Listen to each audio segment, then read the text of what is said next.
All right, good morning. I will declare a quorum, call the meeting to order, and I believe Mr. Pastor Brian Hall is going to pray for us this morning. Come on up. That way we can hear you loud and clear. I stand here. And you're with, is it Haven of Hope? Haven of Hope Church. Welcome. Grew up with this guy. We're honored to have you. Honored to be here. Gracious Father, I thank you for your mercy and your goodness and your unconditional love for us all. I'm asking your blessings upon this court. Each person represented here today, bless them, bless their families with good health, mentally, physically, and spiritually. Lord, guide their decisions today. May we all do what's right in your eyes. Lord, may you bless this state, bless this city.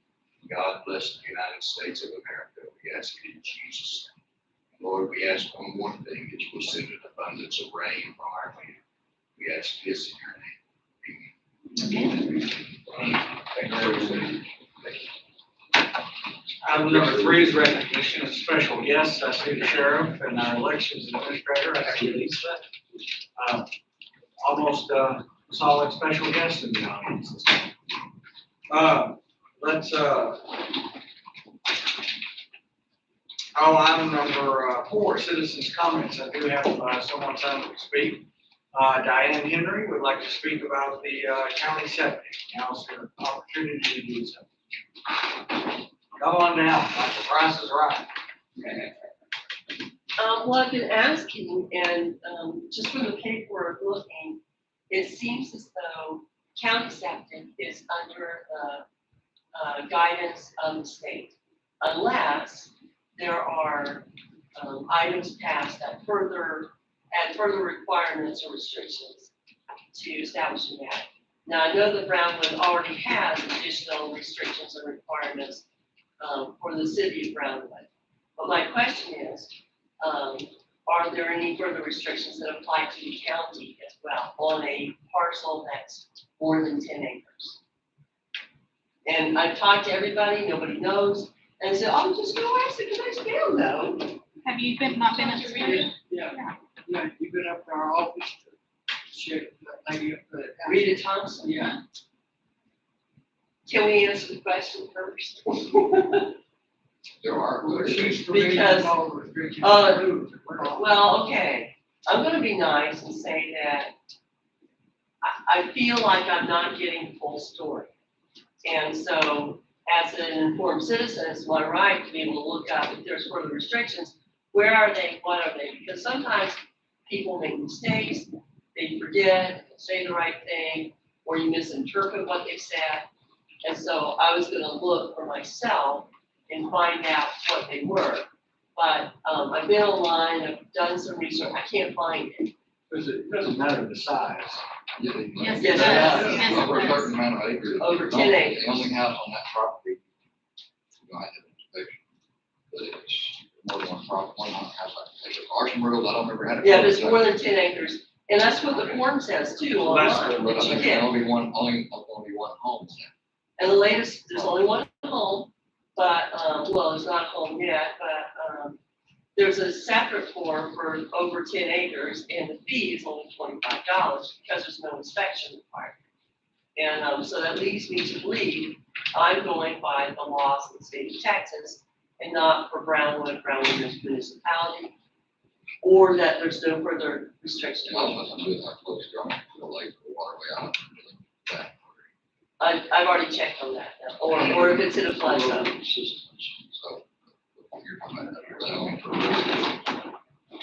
There are some, I can't quote to you, I know there are some, I don't know if that coming from here, but we're talking about some units, some of them pretty quick on the road system.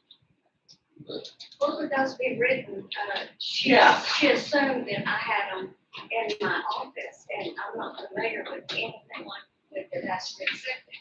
It's codified somewhere. There is an order that was passed years ago in Commissioner's Court that Rita has a copy of the order. we will have to find. For Brownwood or Brown County? Well, for Brown County, because that's what she is over Okay. for Brown County, not within the city limits, it's outside of the city limits. Okay, Well, that may be, but if it was years ago, like was it before January this year? Because Most definitely. new restrictions have been added January this year, and those are the ones I'm referencing. I don't believe those overstep what the county has said. I mean, you'd have to refer to the attorney for that, but And, these two young ladies over here can get you in contact with the right, we have a copy of that, what we do, that order, we can certainly get it to you. I wasn't aware that anything new took effect January first, but For Brownwood. I don't always stay on for the city. top of that. Oh, for the city limits, okay. City, yes. Well, that If wouldn't there's affect- nothing further than that, then it wouldn't affect the county. That wouldn't affect us. Can you hang around until after the commissioners meeting today? Do you have a Can few you minutes? wait until this is over? I can, but I need to know why. I just need, you don't have to. Just- This is our county attorney, she's gonna try and help you get an answer. Okay. And one, just random question. The state has a law, it's called statute, the municipality law is called ordinance. What's a county law? Well, it depends. We are a subdivision of the state, so, this So board these can adopt a version of the statute as well, yes. Statute. It just depends on under what code we have the authority to do it, health and safety or, Right. something of that nature. So if you can hang around, we'll try and get through this agenda real quick. And our new county attorney will be happy to help you try and track that down. Right, that would be very helpful. And the county can't make up rules for all, they can only adopt the rules that were approved by the state and. Right, except for animal and fireworks. In certain areas, the county can adopt more stringent rules than what the state does. Right. So, I don't believe that has happened, and so that's why I've talked to happened for- Rita Thompson, and she's very helpful, I love her, but, I'm not sure if she's correct on this issue. And so I wanted to find out for myself. We'll get you the help you need. Thank you. Okay, Tuesday. No one else signed up to speak. Item number 5 is consideration approval of agenda minutes from July 11th this year. We got those by email. I did not send those, because I was already done all week doing comments. Okay. So I had some typos. So we'll hold up on that. They're just not ready. And then item number 7 then is consideration approval of action regarding the following. 7A is Commissioner Hilton, action regarding the burn ban. Just, we take no action, leave the burn ban in place.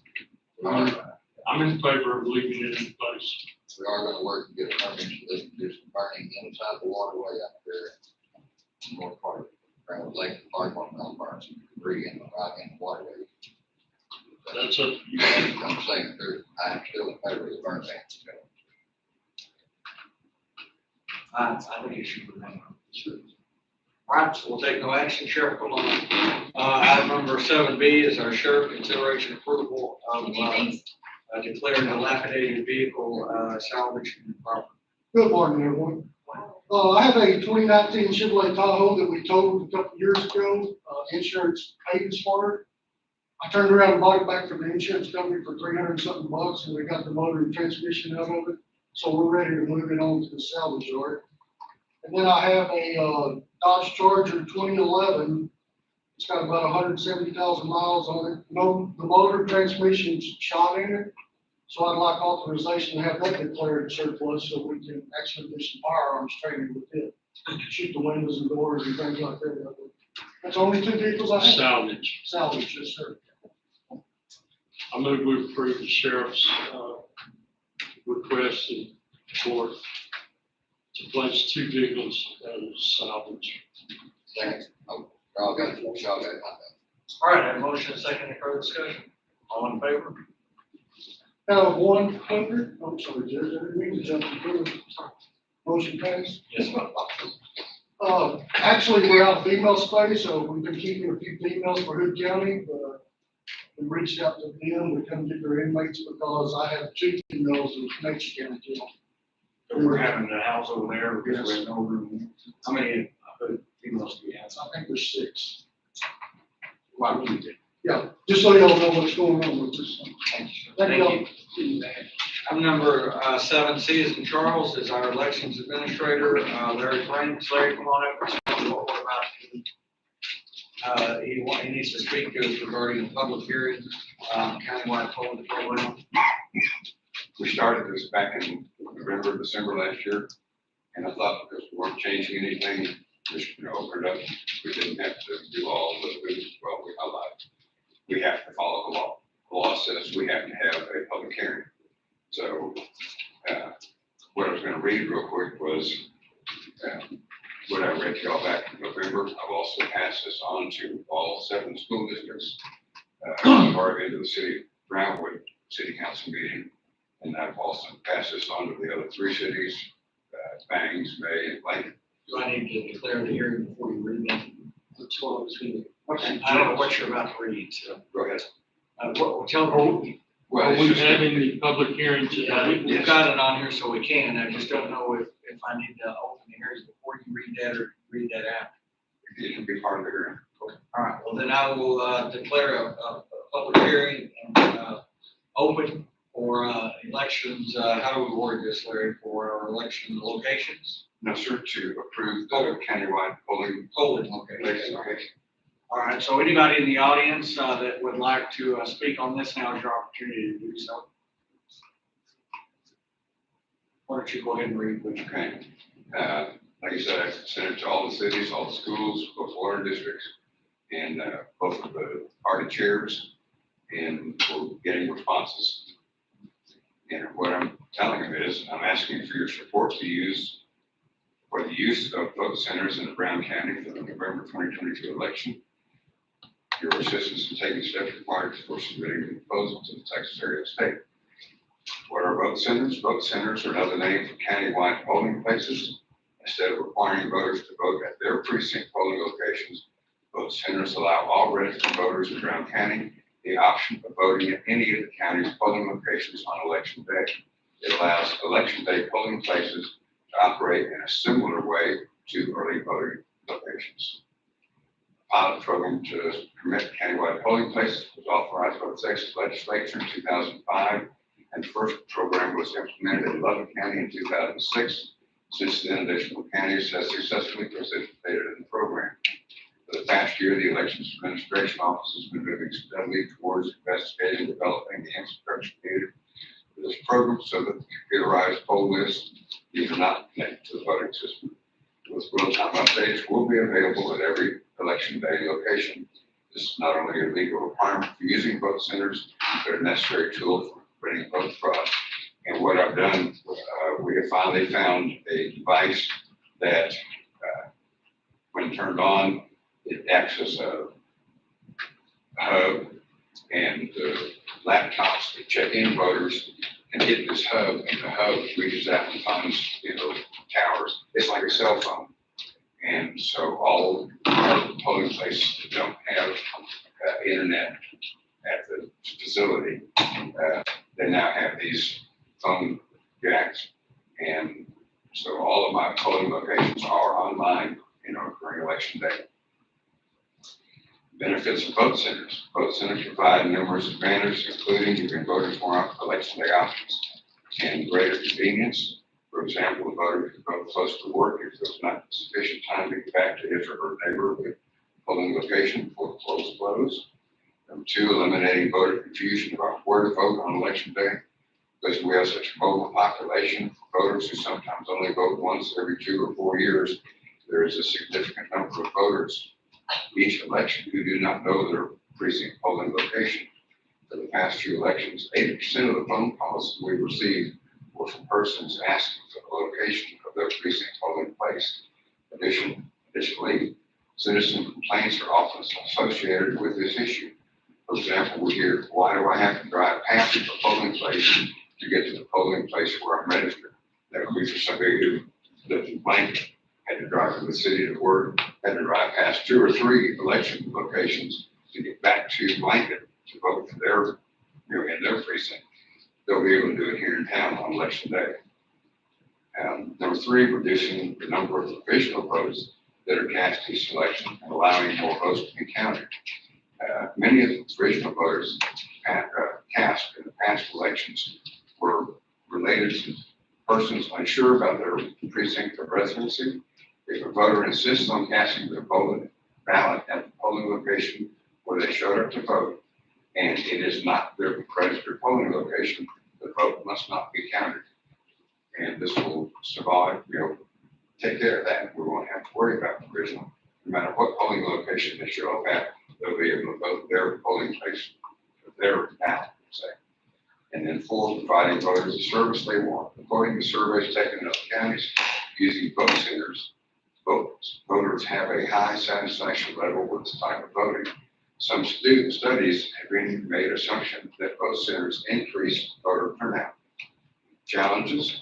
Some of the counties who have implemented this program have also experienced problems such as 1, polling places have moved too far away from neighborhoods, thereby potentially disenfranchising poor, disabled, or elderly voters and persons with transportation issues. 2, long lines at some polling locations, especially between 5 and 7, when voters arrive in mass at a particularly popular site. We don't anticipate that problem. We're not closing any polling locations. Some of the counties, big counties have 200 and something polling locations. They shut down half of them. And so that really, reduces the number of polling locations the voters can go to on election day. We don't have that problem. We're not going to be closing any polling locations. So that's, not a problem. The vote centers save money. When initially promoting vote centers, some advocates interpreted the dramatic cost savings that could be obtained by fewer polling locations. The industry has found that this advantage is often overstated since the number of voters voting either remains steady or often increases. For example, fewer polling sites may not equal fewer polling workers, since more voters in fewer locations want the process more quickly. If we did cut 50%, we would have to transfer, those workers from the ones that we closed to the ones that were still open to be able to process the number of voters coming through. Brown County approach.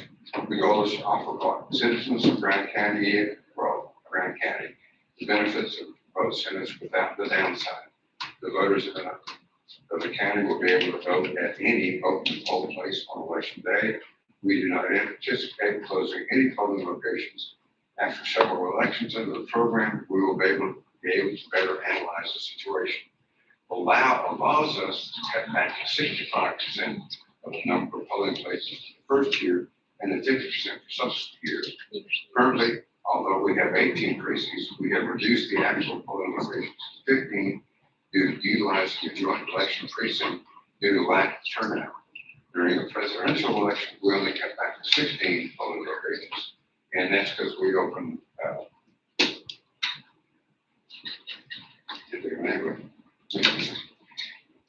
214 polling.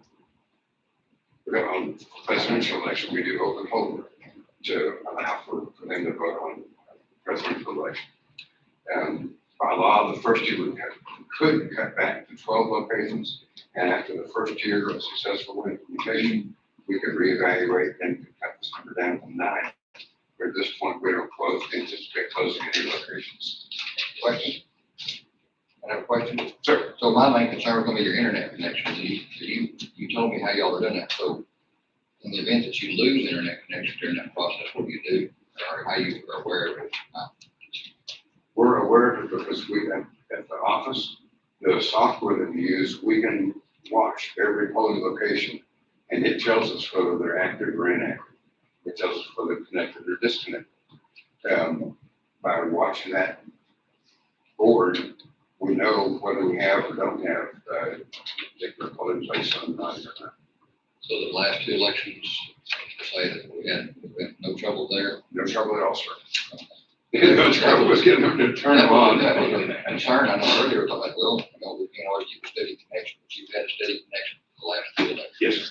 May already has internet, but Holder doesn't. So we take the phone and they turn it on, and they'll have to go put it in a window, but their computer will still be able to hit the Alcatel. That was my main concern when we talked about this. Yes, sir. Point of order. Does anyone in the audience, while we're over this public hearing, have any questions for the court or our elections administrator? I do. It seems as though like you don't anticipate closing any at this time. But, and yet everything and the concerns that, or the forecasts down the road are that they will be closed. Understood.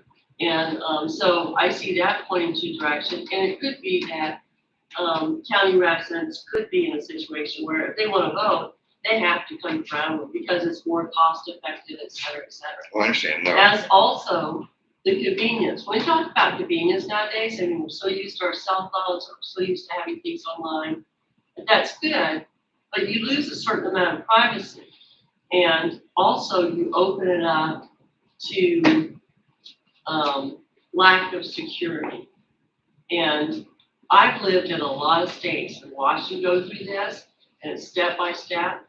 And you know what? In most of the states that I lived in, or up in Plano, or in Michigan, I've been a delegate.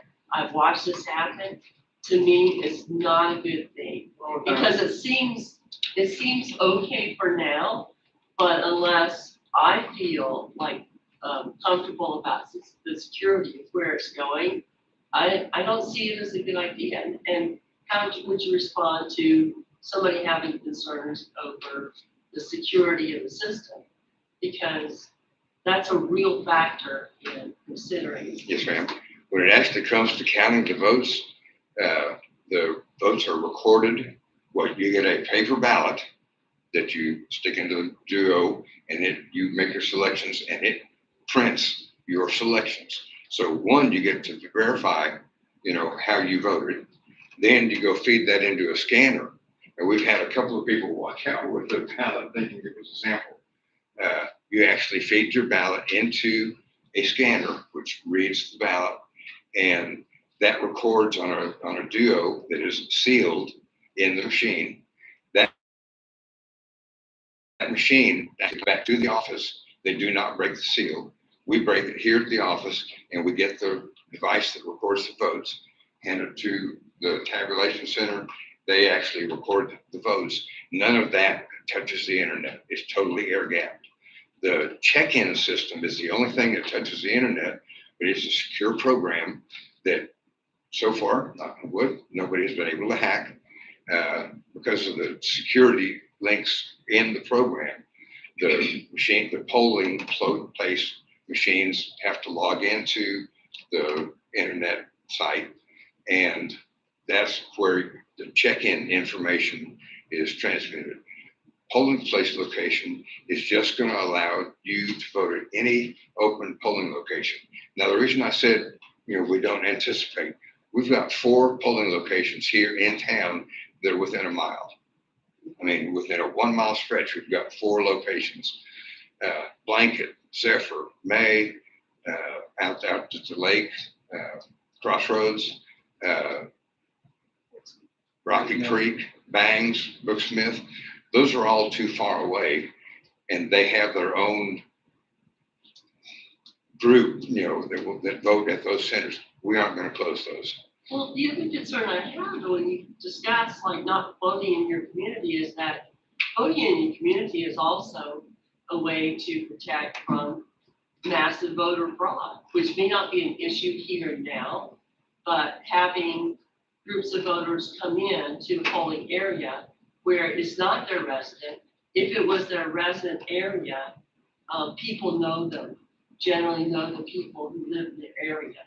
So what would your response be to, opening up that to possible increased voter fraud? I don't see it in Brown County. Our polling list, the list of registered voters, we track that every day. We have new people coming in that register through DPS. We have new people coming into the county that actually mail in their voter registration application. Those are all checked. They have to have either their driver's license or Social Security. And if they don't do it at DPS to where that physical person is seen, then those that just mail in their card, the system says we have to see a photo ID before they'll be able to vote. So we are matching people and photo IDs to know that the person voting is actually the person who is voting. Also, they have to be on the list of registered voters here in Brown County in order to be able to cast their ballot.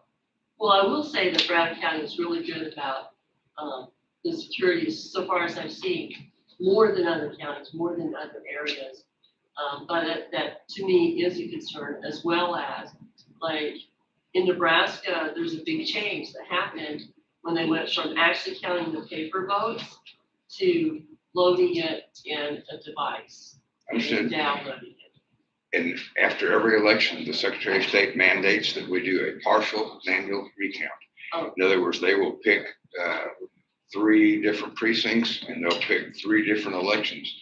We have to manually go through those paper ballots and pick out the precincts.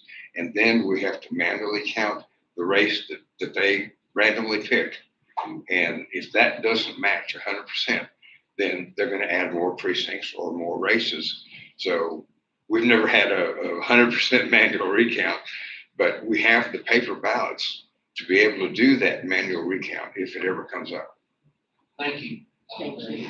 Any other, Well, paper ballot we knew this last election, I'm very proud to see that, that was my concern. You're legal electronic prior to that, there was nothing in the way to do a recount inside electronic. We do now have actual paper ballots, so I'm much happier. We have to have somebody standing at the door to make sure they don't walk out with their. any other comments or questions on the public hearing? All right, now we'll declare the public hearing closed. Appreciate it, Larry. Thank you, gentlemen. Thanks. We're pressing on. Lisa, come on up. Item number 7D is Lisa Ritter, our Chief Juvenile Probation Officer. Consideration approval of vacation leave for Kimball Kent. And some of you know that we lost a long-time employee years ago, and he had accrued more than 30 days vacation time. We're governed by the juvenile board of Brown and Mills County, and our manual says that he's entitled to 30 days vacation pay. And the county allows for 20. So Ann suggested that I can get approval before we move forward to pay him his 30 days. So our employee down with the county, so 20. Is that what? That's what Ann told me. It's 160 hours. Yeah, that's what she said. She said 160 hours around 120 days. But my books don't show hours, they show days. And, But your my juvenile policy, probation yes, allows more than 20 days. it allows 30. Allows 30. And it is that from Brown County Juvenile or is it state? It's our local manual, but we're governed by the juvenile board, which is made up of the judges of Brown and Mills County. And that's what they have previously approved. Now, was that position paid partially in Brown County and partially from state funds? It's, all of our salaries are paid out of state.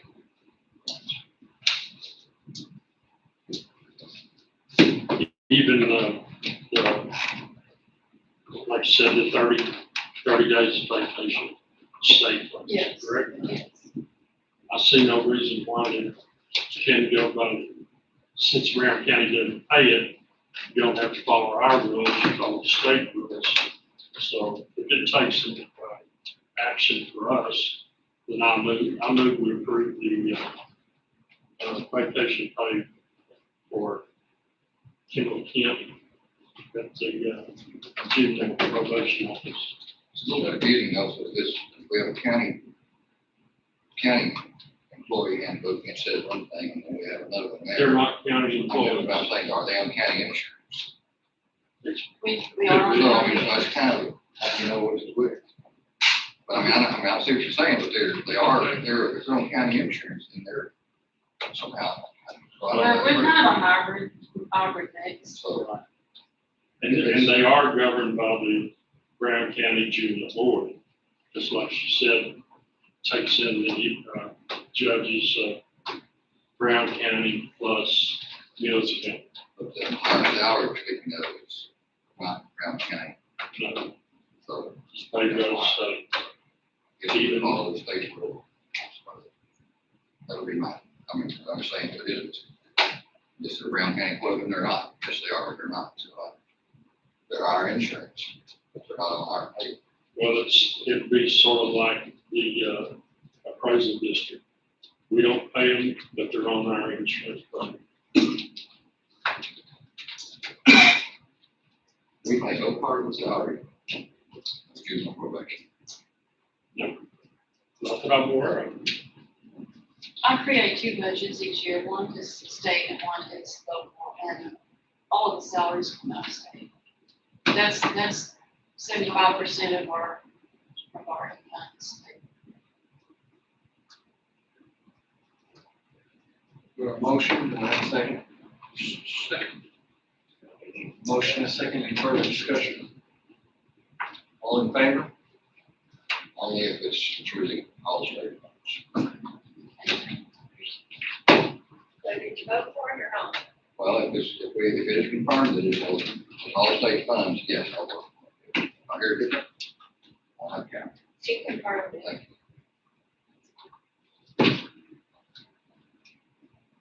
All right, item number 7E is an Edward is Commissioner Kelton, consideration and possible approval of action regarding installation of a private line on County Road 407. We Zephyr water supply, they're wanting to cut, I guess, Fleecy Road on 407, a quarter mile off 406.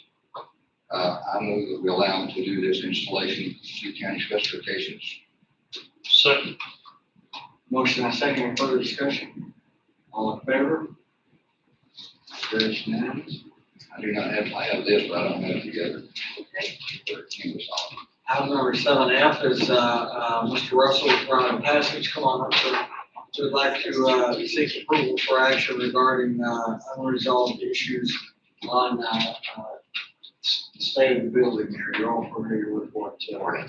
All right, Good morning, Mr. I just wanted to come in and I've been working with Apple Conklin. I'll just get an update on repairs, condition of the building is getting worse. Since we had an insurance company come out and took pictures and I can probably give you more details as to where that stands. But in the meantime, the condition of the building is getting worse. It's also starting to have structural damage on this side where the residents are. The risk manager auditor for TDD comes out and he's giving a plan, what the plan is for repairs. The concern is whether we would have kids, we have residents in there. And he's made declare the building unfit for the event. Currently, we have 32 kids from TJD over there, and I think what would happen first is the house. I think his big concern is that this building is pretty much unfit in certain areas. So I just wanted to put a sense of urgency and see if we need some people to follow up and kind of figure out where we are. What is the status on our insurance on that, Matt? Okay, so Sam Parmalee with McLaren's is with the engineering group brought out by TAC to inspect the property, and it's kind of hit a quagmire. In the way that I see this is that we really have two projects going on here. One is the drainage line, which is collapsed, and that was inspected by Black Plumbing. And the drainage line is what's causing, apparently, we assume, is causing the foundation issues because it's draining out and taking the surrounding material with it. Okay, and then we've got the area, what is that, the medical area? Yes. Is that what y'all call it over there? Okay, and it's got some massive foundation and structural issues. It's got one crack over there that pretty much a human being could step into. And, the drainage thing is, something that could be addressed. And, I shot an email off to Sam Parmalee and to the group of TAC. Now, they're claiming that there's a book over there that had, indicated that there was, work by McKinstry and dealing with the foundation, but pages were torn out of the book. I've finally gotten a hold of an attorney over at McKinstry, and she is quote unquote checking into this. I've been copying Jennifer in with all the conversations since we're dealing with their attorneys, and trying to get the documentation that was removed from the book at the Ron Jackson facility. But TAC and McLaren's have kind of dug their feet in the sand, not moving any further until they get this documentation. I shot them an email saying this documentation shouldn't have anything to do with dealing with the issue at hand. Okay, we've got a problem and it needs to be dealt with here regardless of what the historical documentation says. The response I got back was that Sam Parmalee is sick with COVID and that he'll get back to me sometime this week. Now, I do have a quote here from Black Plumbing saying that they can do the drainage line and tie into the dorms, and it runs $34,785.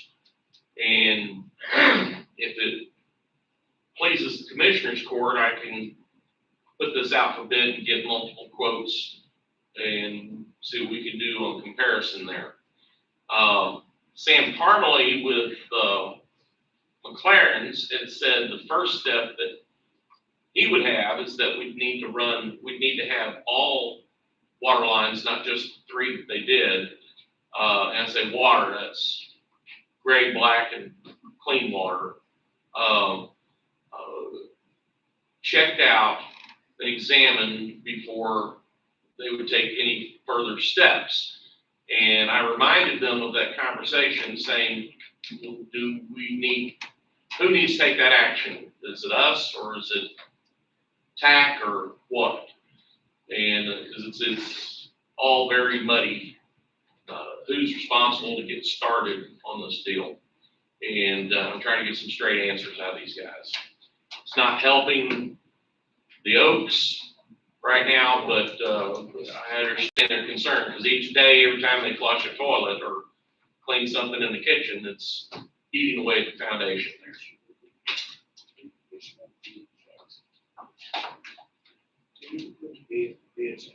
Well, we're going to have to step out for a second, so we can take over. So that brings up a lot of different questions. It's been going on for a while. They're talking about maybe having to vacate the premises and something like that pretty quick. There'll be a plan in place to lease it. Yes, sir. So what's the timeline on your inspection? When do you see something happening there? Well, what I would need to do is get back to Mr. Hamer, who is the risk management person, and let him know, what the plan is, and then hear back from him. And he said that he did need to speak to someone in the county. And I think the plan would have to supply these conditions for them, and then we were going to just kind of change. I can say that the area that we're speaking about in the maintenance area, you remember the main hallway there, and the little practice in the main hallway. Yeah. It's huge. I mean, it's probably grown 3 inches since you've been there. So you're talking about the big one over by the health office, out in the main, just the main hallway. Main corridor, yeah. Main So corridor. where the doors weren't open and closed in the. And that's another thing too, is that once the lines are fixed, we still need to look at some kind of foundation repair down that main hall to get the things level. Well, in all fairness to them, we need to be able to write him a plan to cover him. I don't know, we should be able to come up with a plan within a week. Well, I think by next week, we'll be able to adopt some kind of preliminary plan, something they need an answer of some kind. Should we include Swan Engineering or something, or? Whatever it is, we need to provide him with a plan that I think by next meeting for us to adopt. I just need a little direction. Move forward with, and then tell the tax we're gonna have to do something. Gotta take action in a week, we'll. So, we'll we call some like, kind of- we have to fix it and then fight this battle later. Well, whenever forward, it's like, this is almost like an emergency, something, you go ahead and take some action, it's gotta be done while they're still thinking about it. And that just. It may not be an emergency to us, but it is to the It others. is them, and there's a contract with us. Well, we're talking about kids who are, you know, it's, You mentioned earlier that your inspectors, somebody had a plan, or were they wanting us to give them a plan? let's give it, like, yes, yeah, he's just saying, and that's him working with us, is to just, you know, what the plan is. We can submit that, you know, to his folks and then, you know, go from there. I think timeline is gonna be important, but most importantly, I can't give him anything, so plan. Would be reasonable to put back on the agenda next week for us to adopt a plan. Yes. A preliminary plan on this process. And we need to get some moves. Who's gonna come up with this plan? Well, I'm gonna, the path to get the engineers come on, we'll have to come up with one of our own, prove somebody would get the, start with getting plumbing fixed and start getting bids on the foundation. Yeah. I mean, it's gonna have to be done. Commissioner Shaw said we needed to see more, several companies bid on Even the plumbing part of it. Right. So if you take care of that, that'll be a you step can get forward. at least one or two Coloradans a day. Good extra job.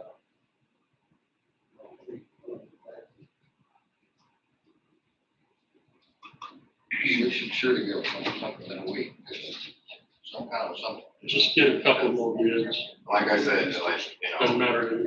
I've said before, I invite anyone. Can we make it happen, we think, Pat, or I'm not close to that, but you're. As long as it fits their schedules, I'll get right on it as soon as we walk out of here. So I invite anyone to come out, because I have doors that are open, they close, it's pretty bad. We constantly have, our customers come in and question. I know. Actually, I forgot about all this. I just kind of thought it was being handled. I didn't thought any more about it. I saw it. Sorry, but appreciate it. Thank you. Nothing happened. I guess that would be, that's our plan for the day, is to have a plan by next week. Well, when McLaren's was tying their actions back into McKenna Street, and I started this round robin of trying to find somebody at McKenna Street to answer questions and stuff, and of course, We'll have to move forward with this and litigate that out later. There's an issue there. Would you agree with that? So, yeah, so, I mean, we talked about safety, security, you know, doors that won't close, doors that won't lock, things like that are what we're looking at because of the shit can't be built. Just answer I have, we have for you. All right. We'll put you on the agenda for next week. Yeah, I'll approve their preliminary plan or call it something. Thank you. Thank you, sir. Item F is Jennifer Robinson, auditor, consideration of possible approval to designate Brett McKibben as the official calculating the FYE.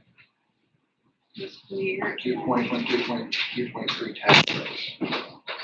Fiscal year ending, I guess, FYE, in your acronyms.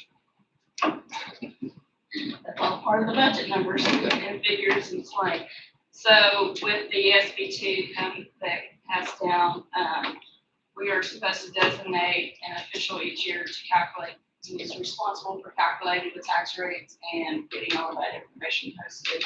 And Brett's office has been doing the calculations since I came here, I think before. So it only makes sense to have him designated as the official who will be doing those calculations because he does those calculations. So just need it official to report. I'd like to motion, I'm entertaining a motion to adopt. I move that we appoint Brett McKibben, Brandon County Chief Appraiser, as the official for calculating 2022, 2023 tax rates. Motion and second, any other discussion? All in favor?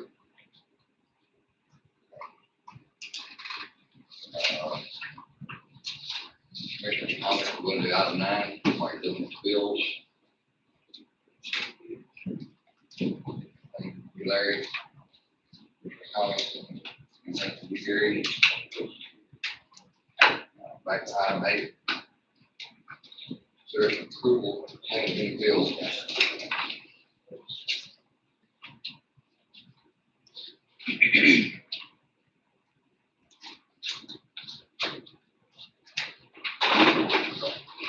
I move to approve the bills as presented by the auditor. I'm still looking real quick. Looking at the wrong one. Still looking at Wrong now.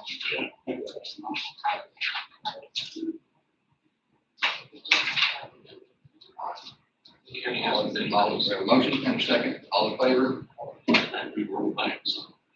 Unanimous, bill to pay. Sound like we're gonna meet next week, if nothing else, to address the problem out there at the juvenile justice center. So that we are waiting to sign out. That one off, we sign the bills. But with that, I believe we are adjourned. July 25th. You're.